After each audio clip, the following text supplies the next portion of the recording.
Romeo and Juliet, Act 2, Scene 4. Enter Benvolio and Mercutio. Where the devil should this Romeo be? Came he not home tonight? Not to his father's. I spoke with his man. Why, that same pale, hard-hearted wench, that Rosaline, torments him so that he will sure run mad. Tybalt, the kinsman to old Capulet, hath sent a letter to his father's house. A challenge on my life. Romeo will answer it. Any man that can write may answer a letter. Nay, he will answer the letter's master how he dares, being dared. Alas, poor Romeo, he is already dead, stabbed with a white wench's black eye, run through the ear with a love song, the very pin of his heart cleft with the blind bow-boy's butt-shaft. And is he a man to encounter Tybalt? Why, what is Tybalt? More than prince of cats. Oh, he's the courageous captain of compliments. He fights as you sing prick-song, keeps time, distance, and proportion. He rests his minim rests 1, 2, and the third in your bosom, the very butcher of a silk button, a duellist, a gentleman of the very first house of the first and second cause. Ah, the immortal passado, the punto reverso, the ai. The what? The pox of such antic, lisping, affecting phantasms, these new tuners of accent. By Jesu, a very good blade, a very tall man, a very good whore. Why, is not this a lamentable thing, grandsire, that we should be thus afflicted with these strange flies, these fashion-mongers, these pardon-me's, who stand so much on the new form that they cannot sit at ease on the old bench? Oh, they're bones, they're bones. Enter Romeo. Here comes Romeo. Without his roe, like a dried herring. Oh, flesh, flesh, how art thou fishified? Now is he for the numbers that Petrarch flowed in. Laura to his lady was a kitchen wench. Marry, she had a better love. To berhyme her, Dido a dowdy, Cleopatra a gypsy, Helen and Hero Hildings and harlots, Thisbe a grey eye or so, but not to the purpose. Signor Romeo, bonjour. There's a French salutation to your French slop. You gave us the counterfeit fairly last night. Good morrow to you both. What counterfeit did I give you? The slip, sir, the slip. Can you not conceive? Pardon, good Mercutio, my business was great, and in such a case as mine a man may strain courtesy. That's as much as to say such a case as yours constrains a man to bow in the hams, meaning to curtsy.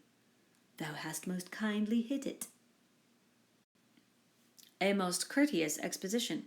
Nay, I am the very pink of courtesy. Pink for flower. Right. Why, then is my pump well flowered.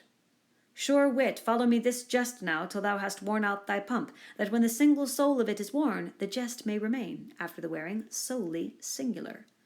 O single-souled jest, solely singular for the singleness! Come between us, good Benvolio, my wits faints. Switch and spurs, or I'll cry a match. Nay, if our wits run the wild goose chase, I am done, for thou hast more of the wild goose in one of thy wits than I am sure I have in my whole 5. Was I with you there for the goose? Thou wast never with me for anything when thou wast not there for the goose. I will bite thee by the ear for that jest. Nay, good goose, bite not. Thy wit is a very bitter sweeting. It is a most sharp sauce. And is it not then well served into a sweet goose? Oh, here's a wit of Cheveril that stretches from an inch narrow to an ell broad. I stretch it out for that word broad, which added to the goose proves thee far and wide a broad goose. Why, is not this better now than groaning for love? Now art thou sociable, now art thou Romeo. Now art thou what thou art, by art as well as by nature. For this drivelling love is like a great natural that runs lolling up and down to hide his bauble in a hole. Stop there. Thou desirest me to stop in my tail against the hair. Thou wouldst else have made thy tail large. Oh, thou art deceived. I would have made it short, for I was come to the whole depth of my tail, and meant indeed to occupy the argument no longer. Entered nurse and her man Peter. Here's goodly gear, a sail! Two, a shirt and a smock. Peter? Anon, my fan, Peter. Good Peter to hide her face, for her fan's the fairer face. God you good morrow, gentlemen. God you good e'en, fair gentlewoman. Is it good e'en? 'Tis no less, I tell you, for the bawdy hand of the dial is now upon the prick of noon. Out upon you! What a man are you? One gentlewoman that God hath made, himself to mar. By my troth, it is well said, for himself to mar, quoth he. Gentlemen, can any of you tell me where I may find the young Romeo? I can tell you, but young Romeo will be older when you have found him than he was when you sought him. I am the youngest of that name, for fault of a worse. You say well.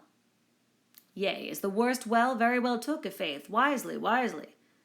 If you be he, sir, I desire some confidence with you. She will indict him to some supper. Abod, abod, abod, so ho! What hast thou found? No hare, sir, unless a hare, sir, in a Lenten pie that is something stale and hoar ere it be spent. An old hare whore and an old hare whore is very good meat in Lent, but a hare that is hoar is too much for a score when it whores ere it be spent. Romeo, will you come to your father's? We'll to dinner thither. I will follow you. Farewell, ancient lady, farewell, lady, lady, lady. Mercutio and Benvolio exit. I pray you, sir, what saucy merchant was this that was so full of his ropery? A gentleman, nurse, that loves to hear himself talk and will speak more in a minute than he will stand to in a month. And he speak anything against me, I'll take him down, and he were lustier than he is, and 20 such jacks. And if I cannot, I'll find those that shall. Scurvy knave, I am none of his flirt gills, I am none of his skeins mates. And thou must stand by too, and suffer every knave to use me at his pleasure. I saw no man use you at his pleasure. If I had, my weapon should quickly have been out. I warrant you I dare draw as soon as another man if I see occasion in a good quarrel, and the law on my side. Now, afore God, I am so vexed that every part about me quivers. Scurvy knave. Pray you, sir, a word. And as I told you, my young lady bid me inquire you out. What she bid me say I will keep to myself. But first let me tell you, if you should lead her in a fool's paradise, as they say, it were a very gross kind of behaviour, as they say. For the gentlewoman is young, and therefore, if you should deal double with her, truly it were an ill thing to be offered to any gentlewoman, and very weak dealing. Nurse, commend me to thy lady and mistress. I protest unto thee, good heart, and i' faith I will tell her as much. Lord, Lord, she will be a joyful woman. What wilt thou tell her, nurse? Thou dost not mark me. I will tell her, sir, that you do protest, which, as I take it, is a gentlemanlike offer. Bid her devise some means to come to Shrift this afternoon, and there she shall at Friar Lawrence's cell be shrived and married.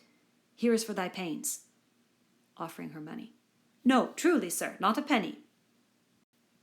Go to, I say you shall. This afternoon, sir, well, she shall be there. And stay, good nurse, behind the abbey wall. Within this hour my man shall be with thee, and bring thee cords made like a tackled stair, which to the high topgallant of my joy must be my convoy in the secret night. Farewell. Be trusty, and I'll quit thy pains.